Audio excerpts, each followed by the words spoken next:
I borrowed my neighbor's mower. I came right over. That almost rhymed. I know. I spent a minute on it. Welcome to MsMojo, and today we're counting down our picks for the top 20 teen movie couples. Now there's a way to get a guy's attention, huh? My mission in life. But obviously I struck your fancy, so you see it worked. The world makes sense again. For this list, we're looking at high school romances that epitomize the teen movie genre. While the actors might be in their 20s or 30s, the characters themselves need to be teenagers to qualify. Since we'll be discussing the fates of these couples, there will be some spoilers. Which young couple takes you back to your first love? Let us know in the comments. Number 20, Viola Hastings and Duke Orsino, She's the Man. While many of our picks are contemporary, you'll find Shakespeare popping up quite a bit. She's the Man reimagines Shakespeare's Twelfth Night through a modern lens. Although Amanda Bynes' Viola nonetheless finds herself out of place in high society. Viola Hastings, why is it that I always find you in the middle of a tussle? Bad timing? She falls for Channing Tatum's Duke under unconventional circumstances, having to pose as her twin brother Sebastian. So, as Duke confides in Sebastian about his feelings for Viola, he's really opening himself up to the girl he likes. Well, why, yes, I do. My favorite's Gouda. Oh, I like Gouda too. See? See what? We're flowing. We're talking about cheese. So what? Flow is flow. The relationship might commence on a deceptive note, but it allows the two soccer players to develop a friendship first. By the time they get together, Duke doesn't just view Viola as a girlfriend, but as an all-around friend and an equal partner on the field. You know, maybe if I'd have known you were a girl, we wouldn't have talked like we did. And got to know each other the same way. And that would have been a shame. Number 19, Sam Montgomery and Austin Ames, A Cinderella Story. Do you believe in love at first sight? I'll let you know. This Hilary Duff vehicle is another modern retelling of a classic tale. Of course, for today's kids, 2004 might seem like a period piece. How many people under 20 will recognize a flip phone or AOL Instant Messenger? This is how Sam communicates with her online pen pal Nomad, who turns out to be Chad Michael Murray's Austin. It's 2 a.m. We've been at this for 5 hours. Well, I think we broke our record. While the technology is dated, it still rings true to how many couples initially connect in the digital age. Eventually, Sam and Austin get closer at a dance, but Sam's identity remains a secret. When the masks come off, Sam and Austin must face their personal demons at home before finally coming together, helping each other to grow as individuals before driving off into the sunset. And lived happily ever after. At least for now. Hey, I'm only a freshman. Number 18, Torrance Shipman and Cliff Pantone, Bring It On. You just have to know that you can do it. And if it helps, I know you can. In most teen movies, cheerleaders are typically portrayed as antagonist figures. While Torrance isn't without her flaws, she does mature throughout the story as a rivalry turned friendship puts things into perspective. Along the way, Torrance realizes that she deserves much better than her boyfriend Aaron, dumping him in one of the film's most satisfying scenes. You're a great cheerleader, Aaron. It's just that maybe you're not exactly boyfriend material. Bye-bye. What's even more satisfying is seeing Torrance's relationship with Cliff blossom. Without saying a word, these two make the simple act of brushing teeth look adorable. Although they may deny it at first, it isn't long until they're engaging in cheer sex, and it's the best either has ever had. By the time Cliff makes Torrance a mixtape, it's clear that these two are just what each other need. Number 17, Katie Heron and Aaron Samuels, Mean Girls. If you're a Mean Girls fan, you understand that one day has special meaning. It's not the day the plastics wear pink, but the day that Aaron asked Katie what day it is. It's October 3rd. 2 weeks later, we spoke again. The senior football star finds himself in a love triangle with Katie and his ex, Regina George. Although Regina is the school's reigning queen bee, Katie's ascension to popularity demonstrates how easily one can go mean. No, don't tell me to shut up. I wasn't. God, you know what? You are just like a clone of Regina. In time, Katie finds that she didn't need to resort to such deceptive measures to get Aaron's attention. It's what sets Katie apart from the plastics that drew Aaron to her. Their adorkable romance isn't without hiccups and various forms of vomit, but once everyone has learned a lesson, they make for a perfect pair. How's your stomach now? It's fine. Do you feel nauseous at all? No. Have you been drinking? No. Okay. Gruel. Number 16, Olive Pendergast and Woodchuck Todd, Easy A. Joe Goldberg was reading The Scarlet Letter in his New York bookstore when she walked into his life. Okay, thankfully, that's not how this teen romance commences.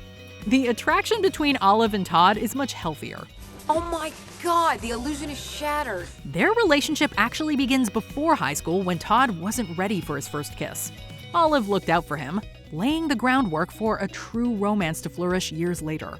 As the rest of the school shames Olive due to a lie that got out of hand, Todd isn't quick to believe every rumor he hears. You think I'm cool? I do, and I think you're pretty and smart. Did you form this opinion prior to my little transformation? Way prior. He knows who Olive is, encouraging her to get the truth out while sticking it to the haters. It's a relationship based largely on respect, with neither ever pressuring the other. Why are you all of a sudden into me now? I don't know. I haven't overanalyzed it like you're about to. Good night, Olive. Good night, Lobster Todd. Number 15, Nick O'Leary and Nora Silverberg, Nick and Nora's Infinite Playlist. Before Nick and Nora even formally meet, it's love at first sound. He makes the best mixes in the world. Look at this cover art. Tris does not know what she gave up.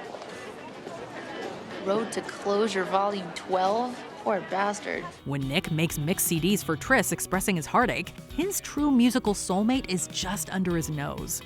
And yet when the two finally do meet, Nora is totally unaware, just looking for someone to briefly play her boyfriend. Okay, just be cool. Just be cool. Just please, just go with it, okay? As the night progresses, though, the two find that they have much more than music in common. With a little push from his friends, Nick realizes who he should be making mix CDs for, while Nora manages to shake off her own ex. When the two finally make beautiful music together, it's bound to be the first of many sweet songs. Are you sad we missed it? We didn't miss it. This is it.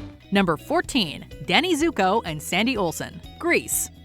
Alright, we're not gonna act like this couple is hashtag relationship goals. Looking beyond the problematic moments that don't hold up though, there are a few reasons why Sandy and Danny remain an iconic couple. Tell me more, but you don't gotta brag.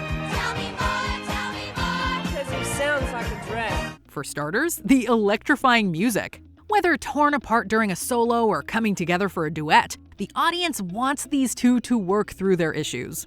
The casting is also pitch perfect, with John Travolta and Olivia Newton-John bringing their signature charm to the roles. Are you sure? 'Cause I'm sure down deep inside.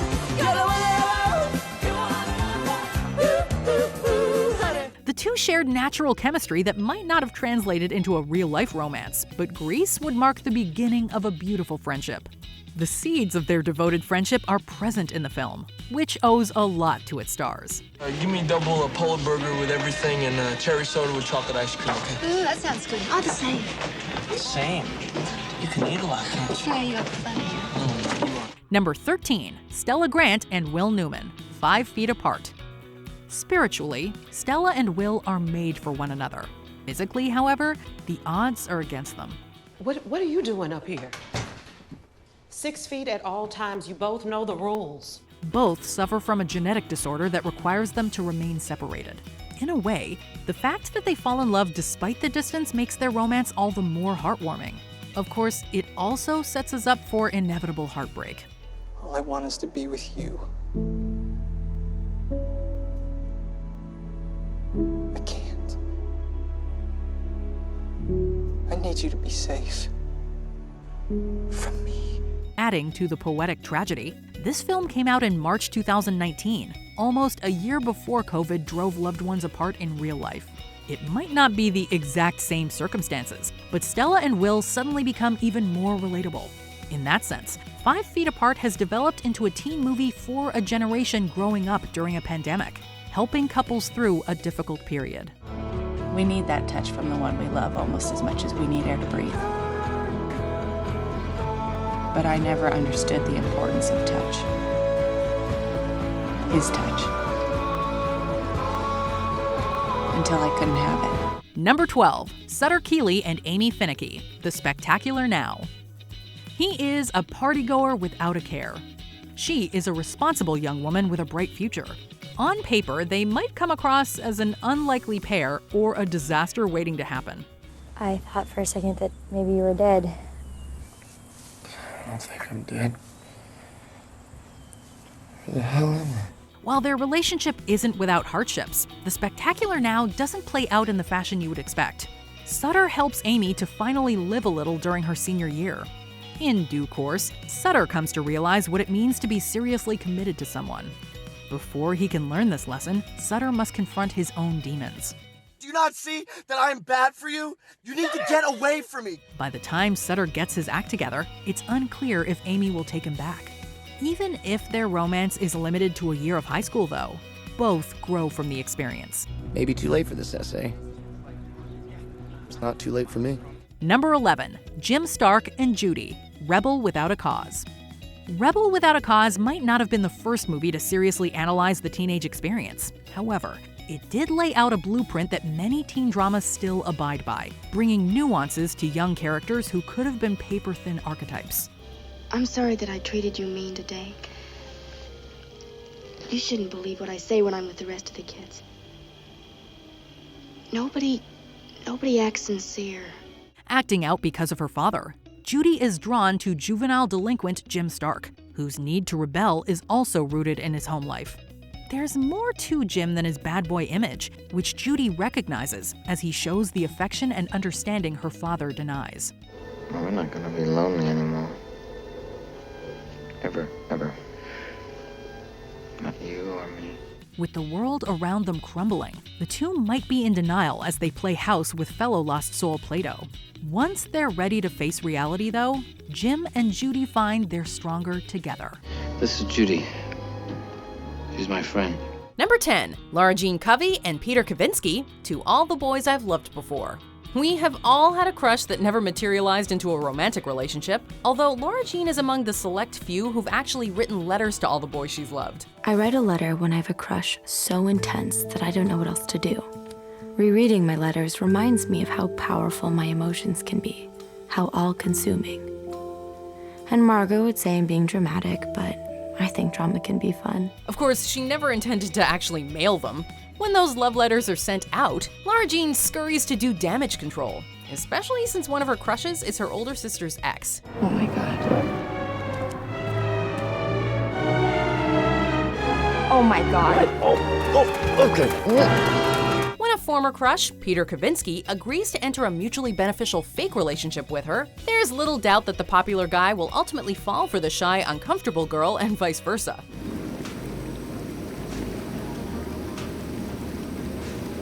Hi. There's no one like you, Covey.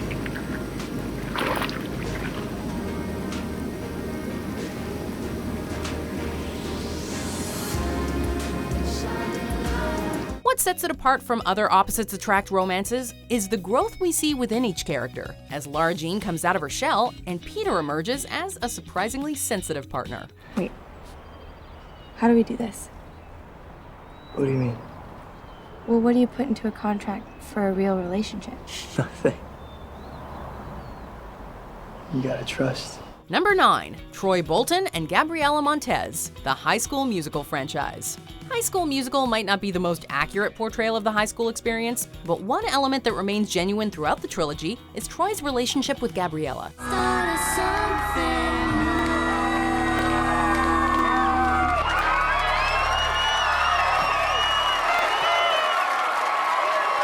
Troy. Gabriella. One's a jock, the other's a math whiz, and both love to sing. But wait, a basketball star and a member of the Scholastic Decathlon cannot possibly be together, let alone sing together in a school musical. Can they? Yeah, we all know where this is going.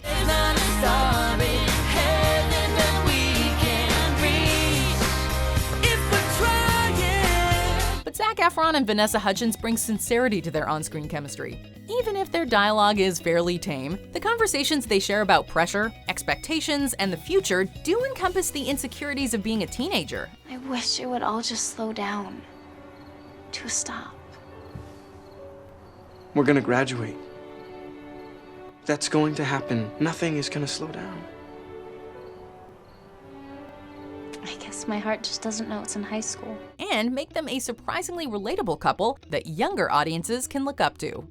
Number 8, Simon Spear and Abraham Bram Greenfeld. Love, Simon. One of the best modern teen romances is also one of the best teen mysteries. Although Simon comes from an accepting family and has several close friends, he can't bring himself to tell them that he's gay.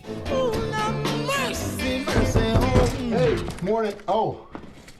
Hey. When another student opens up online about his closeted lifestyle under the alias of Blue, Simon finds a kindred spirit he can be completely honest with. Well, I've never told anyone about my Daniel Radcliffe phase, so now we're even. And for the record, I think Jon Snow is an excellent choice for your sexual awakening. For much of the film, the identity of Blue remains vague. Even when they're communicating digitally, though, it's evident that Simon and Blue are made for each other. It isn't until the end that Simon learns his secret admirer is Bram, whom he knows in real life. Wait. Can I sit there? I was kind of waiting for somebody. Yeah, I know. When the two finally express their true feelings on a Ferris wheel, it's nothing short of elevating. Are you disappointed that it's me? No.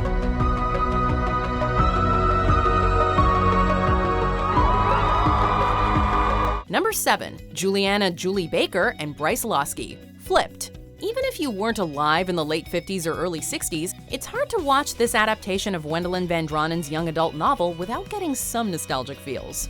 It's amazing how drastically a young person's feelings can change between 2nd and 6th grade. One day you're annoyed by a girl who has an unapologetic crush on you. The idea was that Sherry would eat with me, maybe we'd walk around together, and hopefully Julie would eventually lose interest. The next, you strangely find yourself longing for her. Because less than 20 feet away from me was Julie. My Julie, with Eddie Trulock. She's laughing. What was she laughing about? How could she sit there and laugh and look so beautiful? Bryce and Julie's courtship is one that we can all identify with, serving as a classic example of young love. What are you doing? Bryce, stop it! Bryce, you didn't even make it to first base. It's difficult and confusing, but few things are sweeter.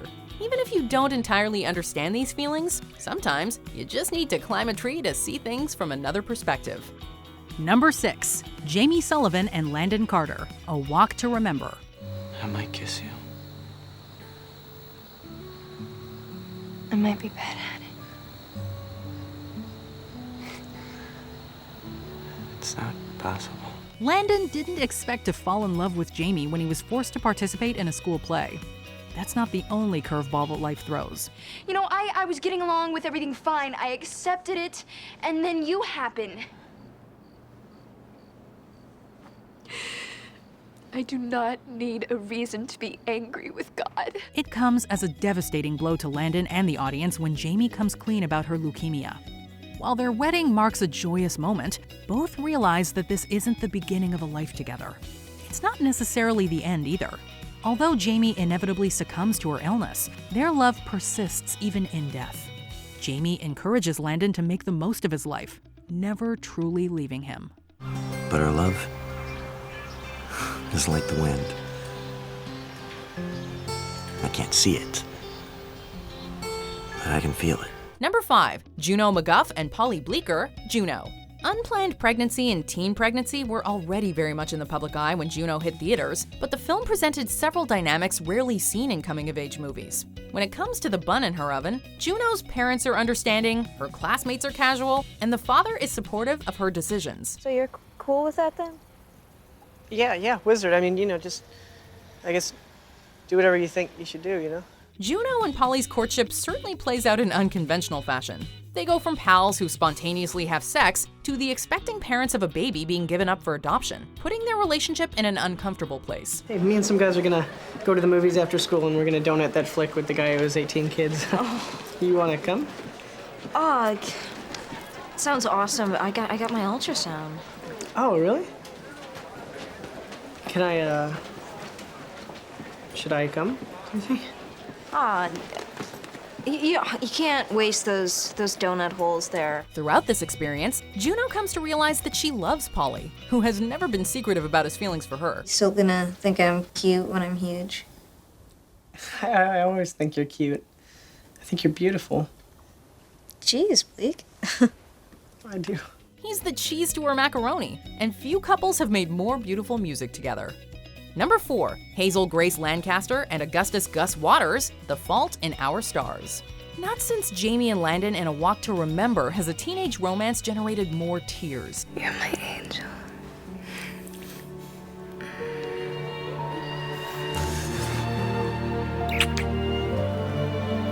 Knowing that her days are numbered due to thyroid cancer, Hazel maintains a pessimistic attitude and is reluctant to be in a committed relationship. Gus, I'm a grenade.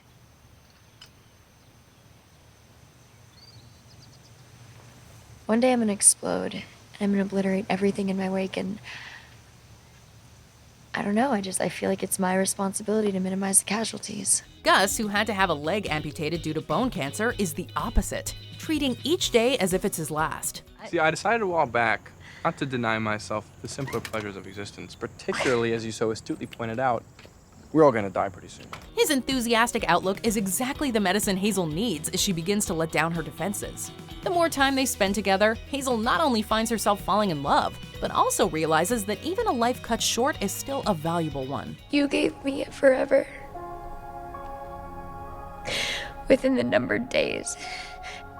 And for that I am eternally grateful.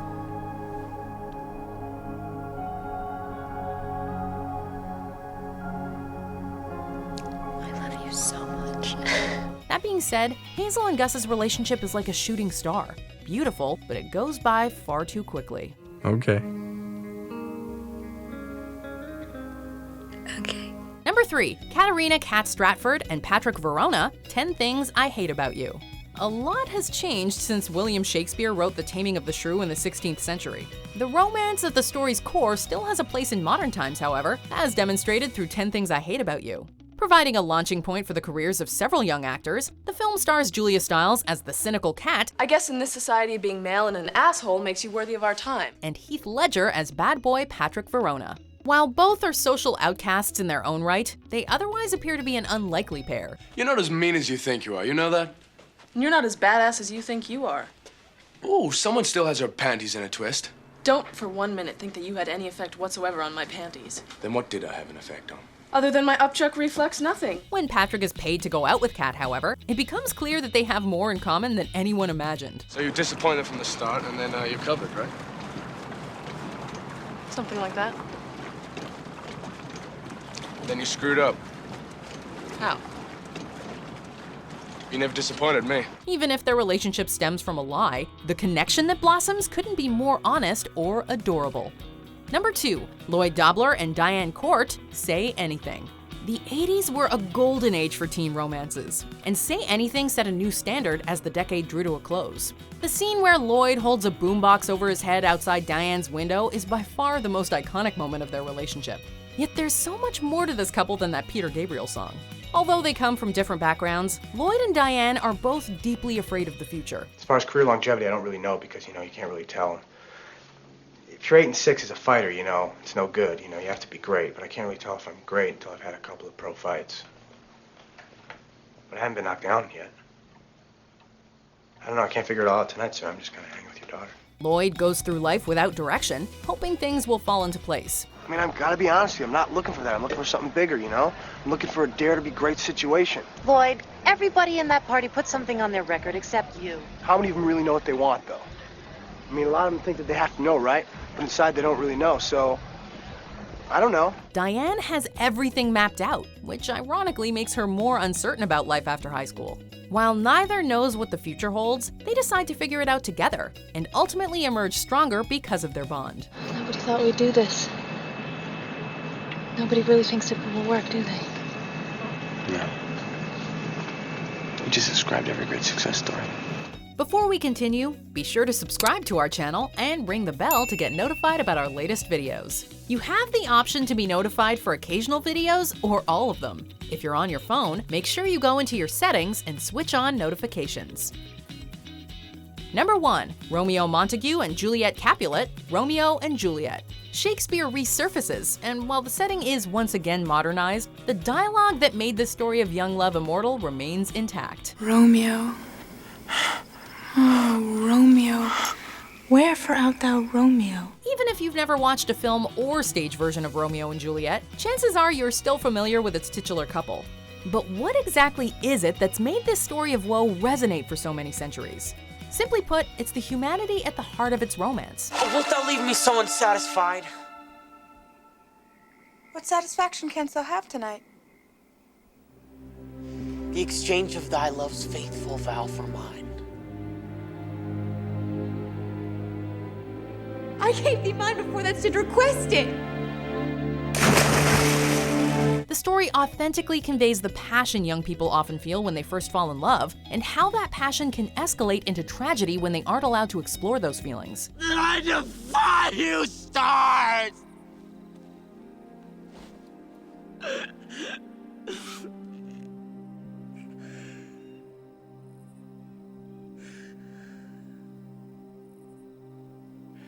Juliet!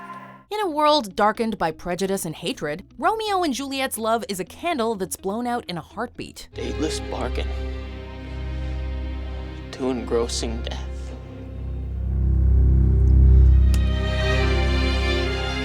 Romeo.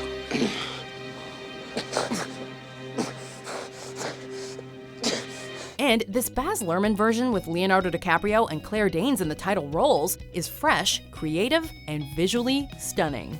Do you agree with our picks? Check out this other recent clip from MsMojo, and be sure to subscribe and ring the bell to be notified about our latest videos.